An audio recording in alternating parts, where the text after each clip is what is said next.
Welcome to episode 10. What does a performance look like at HPQ? In this short video, we introduce the performance approach, where a student will be assessed predominantly on something that is performed, rather than in written report format. If you have already listened to episode 9, this episode is almost exactly the same, but references different word count when talking about the structure of the report, so feel free to skip on to episode 11 if you want to. If not, let's dive in. To begin with, we should explore what the term performance means.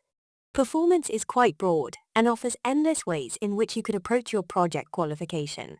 A creative performance could see you performing a role in a play, or creating a short film. It could see you singing, dancing, or playing an instrument. You could perform a stand-up routine, read poetry, or showcase a talent. Performances could also be sport-related. You could compete in a competition or race. You could perform in a video game or esports competition. You could even consider how a martial art could be how you perform.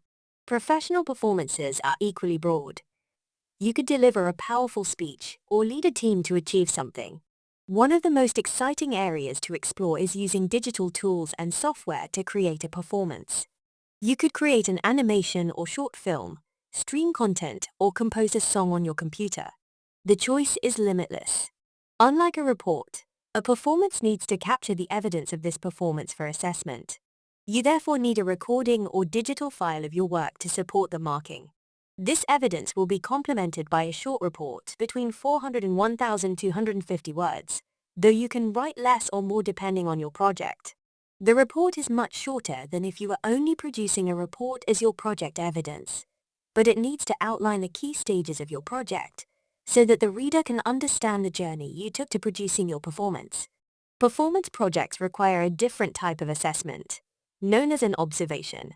An observation involves your teacher filling in a record form which captures the skills you showcase in your performance, and will complement the report and the recording. Some students want to perform in groups. This is no problem at all, but each student will need to produce their own report and have their own observation record completed about them. When it comes to the recording of the performance, it needs to be really clear what you did as your part of the performance, so that a judgment can be made about what you achieved and what skills you demonstrated.